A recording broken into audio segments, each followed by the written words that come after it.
Hello everyone, welcome to today's next video session.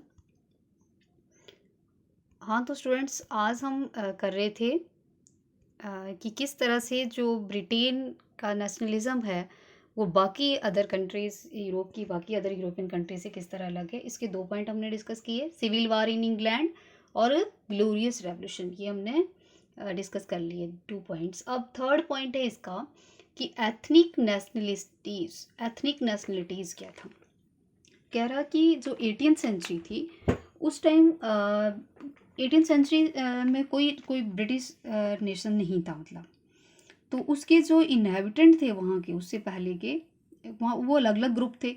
जैसे England के English, Wales के Welsh, Scotland के Scott, Ireland के ईरिश, इस तरह के अलग अलग एथनिक ग्रुप्स थे। छोटे छोटे जो नेशनलिस्ट ग्रुप थे वहाँ वहाँ पे, वो अलग अलग थे ब्रिटेन में।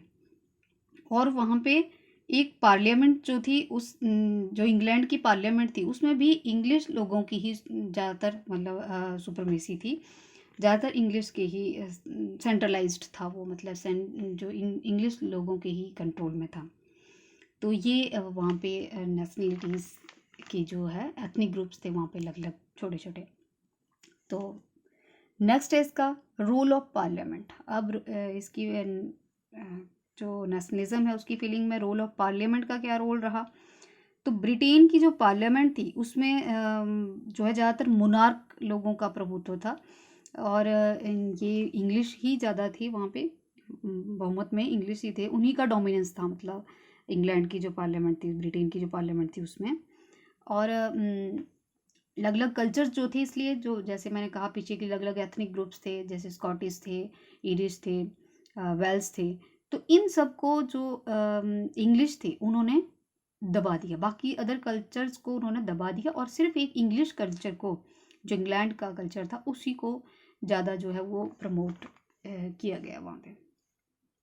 Domination of English culture, next role है डोमिनेशन ऑफ इंग्लिश कल्चर।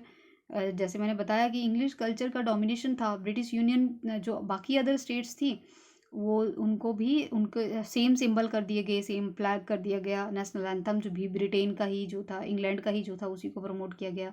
तो ज़्यादातर इंग्लिश लैंग्वेज को ही वहाँ पे प्रमोट किया गया, तो वो पॉपुलर हुई, और बाकी जो अदर थी वो उनका प्रभुत्व धीरे धीरे अपने आप थोड़ा कम होता गया।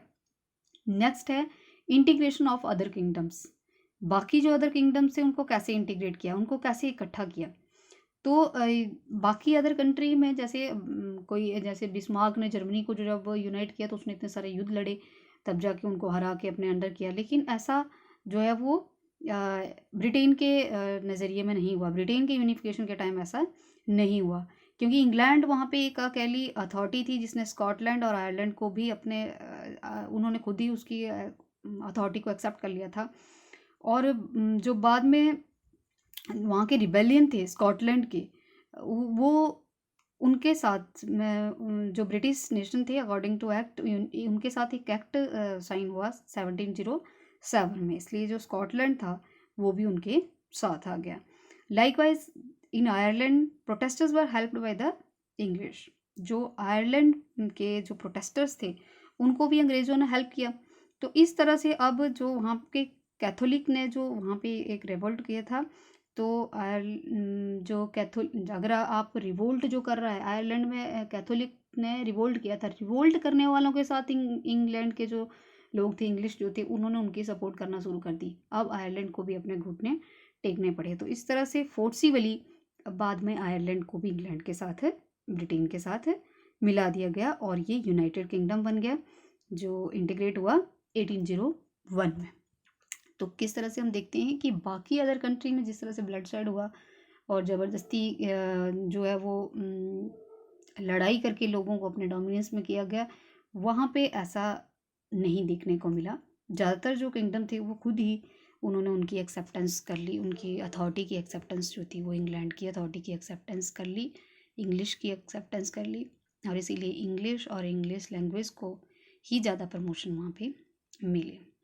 नेक्स्ट क्वेश्चन है आपका कि why did nationalist tension emerge in the Balkans. अब इन बाल्कन्स कंट्री के, बाल्कन स्टेट के बारे में चैप्टर जब डिस्कस हुआ तो उस टाइम भी बात हुई थी। अब ये क्या था, नेशनलिस्ट टेंशन क्या थी। बाल्कन्स एक ऐसा एरिया था जो बहुत सारी छोटी छोटी कंट्रीज़ थी, जिनको अगर हम आज के टाइम में बात करें तो रोमानिया, बुल्गारिया, अल्बानिया, ग्रीस, मैकेडोनियम, इस तरह की जो सर्बिया जैसी छोटी छोटी कंट्रियाँ थी, वो ऑटोमन एम्पायर के अंडर थी उस टाइम।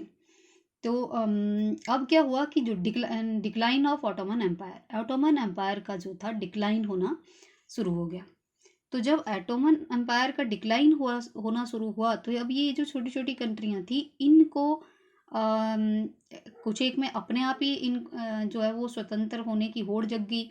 कुछ एक जब जो थोड़ी सी बहादुर थी कंट्री, वो दूसरी कंट्री को अपने कंट्रोल करने की होड़ जग गई। या फिर जो बाकी अदर यूरोपियन कंट्री थी, जैसे कि France, Britain, Germany, Austria, Hungary वगैरह, इटली वगैरह, इन कंट्रियों में भी ये इच्छा जाग गई कि अब ये जो छोटी छोटी कंट्रियाँ हैं, इनके हिस्सों को किस तरह से हम अपने अपने हिस्से में ज़्यादा से ज़्यादा खींच पाएँ, क्योंकि वो कंट्रियाँ अभी छोटी छोटी थी, वीक कंट्रियाँ थी, तो ये पावरफुल कंट्रियाँ थी, वो उनको अपने कब्जे में करने की होड़ इन लोगों में जग गई। और ये होड़ इतनी ज़्यादा, या ये टेंशन जो है वो इतनी ज़्यादा बढ़ गई, जो हमने बाद में फर्स्ट वर्ल्ड वार के रूप में दुनिया के सामने नजर आई। तो ये वो बाल्कन्स कंट्री थी। पहला डिक्लाइन ऑफ ऑटोमन एम्पायर की, ऑटोमन एम्पायर का डिक्लाइन होने लगा 19th सेंचुरी में।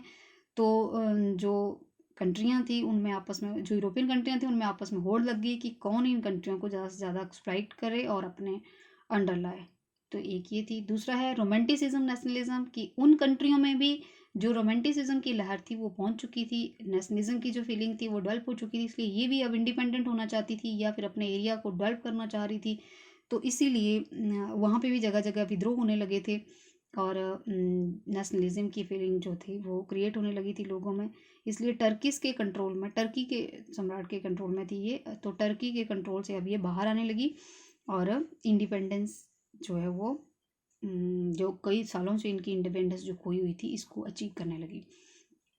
नेक्स्ट है आपका कि स्लेविक नेशनलिटीज़, स्लेविक इनके, इन कंट्रीज़ को जो है स्लेविक कंट्री भी बोला जाता था। अल्बानिया, ग्रीस, मैकेडोनिया, बुल्गारिया इत्यादि, रोमानिया, सर्बिया। तो क्योंकि यहाँ के जो इनहेबिटेंट्स थे वो उनको स्लेव बोला जाता था, मतलब जो बहुत बड़े टाइम से ये स्लेव थे, दास थे ये लोग, इसलिए इनको स्लेविक नेशनलिटीज़ ही बोला जाता था। ये अब इन्होंने अपनी आइडेंटिटी की और अपनी इंडिपेंडेंस की, मतलब रोमांटिसिज्म की फीलिंग अगर इनमें आने लगी थी, तो अब ये अपनी इंडिपेंडेंस के लिए जो है वो डिमांड करने लगी थी, ये कंट्रियाँ ट्राई करने लगी थी, और इसलिए स्ट्रेंथन होने लगी थी, मजबूत होने लगी थी। और जो पुराना जो कंट्रोल था, यानी कि ऑटोमन एम्पायर ने इनको कंट्रोल करने की कोशिश की, लेकिन जो वो सब व्यर्थ गया। अब नेक्स्ट है राइवलरी अमंग यूरोपियन पावर्स। अब यूरोपियन पावर्स में भी ये होड़ जगी हुई थी, आपस में वो एक दूसरे के राइवल बन गए, शत्रु बन गए।